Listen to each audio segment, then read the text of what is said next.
మన ప్రభువును రక్షకుడైన యేసుక్రీస్తు నామములో మీ అందరికీ శుభములు తెలియచేస్తూ ఉన్నాను. ప్రియులారా, దేవుని వాక్యమును ధ్యానిందాము. మార్కు సువార్త 9వ అధ్యాయము 29వ వచనం. అందుకాయన ప్రార్థన వలననే గాని మరి దేని వలనైనను ఈ విధమైనది వదిలిపోవుట అసాధ్యమని వారితో చెప్పాను. ప్రియులారా, పరిశుద్ధాత్మ దేవుడి ఉదయ కాల సమయంలో మార్కు స్వార్త నుండి మనతో మాట్లాడుచు ఉన్నారు. ఇక్కడేమని వ్రాయబడిందంటే, ప్రార్థన వల్లే గాని మరి దేని వలనైనను ఈ విధమైనది వదిలిపోవట అసాధ్యమని ఆయన శిష్యులకు తెలియజేస్తూ ఉన్నారు. శిష్యులు ఆయన అడిగారు. ఎందుకు అడిగారంటే, ప్రియులారా, ఇక్కడ ఒక సంఘటన జరిగింది. ఒక వ్యక్తి తన కుమారుని తీసుకుని వచ్చాడు. ఆ కుమారుడికి మూగదయ్యం పట్టి, అది ఎక్కడ పట్టి వాడిని వదిలిపోకుండా బాధ పెడుతుందో, ఆ పట్టినప్పుడల్లా నొరగ కార్చుకుంటూ ఎక్కడ పడితే అక్కడ పడిపోతూ ఉన్నాడు.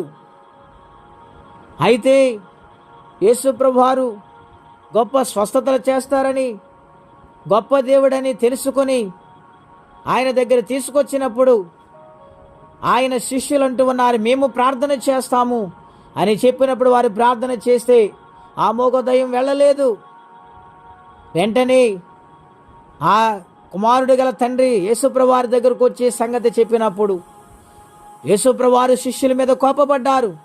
విశ్వాసము లేని మూర్ఖపు తరము వారులారా, ఎంతకాలం నేను మీతో ఉంటాను, వారిని నా యొద్దకు తీసుకుని అన్నప్పుడు ఆయన ప్రార్థన చేసి గద్దించారు. వాడి నొర కార్చుకుంటూ పడిపోయాడు. అందరూ చనిపోయారనుకున్నారు, కానీ ఆ బిడ్డను దేవుడు స్వస్థపరిచారు. ఆ దయ్యం వదిలి వెళ్ళిపోయింది. ప్రియులారా, ఈ యొక్క సంగతులు జరిగిన తరువాత వారు ఏకాంతముగా యేసయ్య దగ్గర కూర్చుని మాట్లాడుతూ ఉండగా, అయ్యా, మేమెందుకు ఆ దెయ్యాన్ని వదిలించలేకపోయాం? మీరు ప్రార్థన చేస్తే వెళ్ళిపోయింది, మేము ఎంత ప్రార్థన చేసిన ఎందుకు వెళ్ళలేదు అని యేసుప్రభువారిని అడిగినప్పుడు ఆయన అంటూ ఉన్నారు, ఇది ప్రార్థన వలనే గాని మరి దేని వలనది వదలుట అసాధ్యము అని యేసుక్రీస్తు ప్రభువారు శిష్యులతో ప్రేమతో వారికి చెప్పారు. ప్రియులారా, ప్రార్థన ఎంత శక్తివంతమైనదో శిష్యులు నేర్చుకున్నారు. అప్పుడు ఆయన ఇంకనూ చాలా రాత్రి ఉండగానే, చీకటి ఉండగానే ఆయన ప్రార్థన చేయటానికి కొండకి వెళ్ళిపోయారు.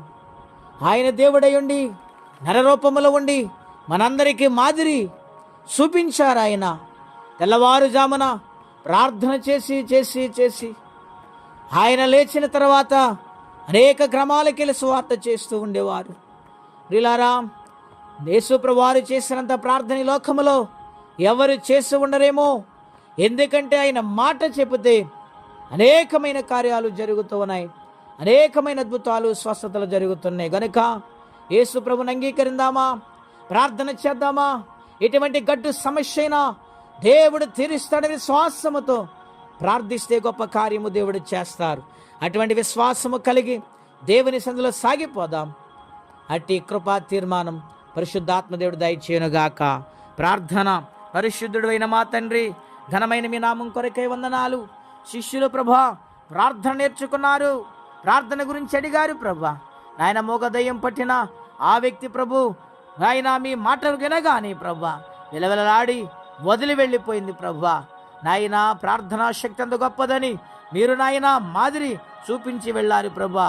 మేము కూడా బలమైన ప్రార్థన చేయబడినగా నీ సన్నిధిలో కన్నీరు కార్చి నాయన ఏ సమస్య ఉందో, ఏ కొరత ఉందో, ఏ ఆర్థిక సమస్య ఉందో దాని నుండి విడుదల పొందటానికి నీ సహాయమును కోరుచున్నాం ప్రభువా. ఎవరి కష్టములో బాధలు ఇబ్బందులు ఉన్నారు వారికి నీ సహాయము చేయండి.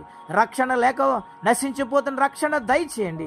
ఈ దినమంతా కాపాడమని యేసుక్రీస్తు వారి పుణ్యనామమున ప్రార్థించి స్తుతించి వేడుచున్నాము తండ్రి. ఆమేన్. దేవుడు దీవించును గాక. ఆమేన్.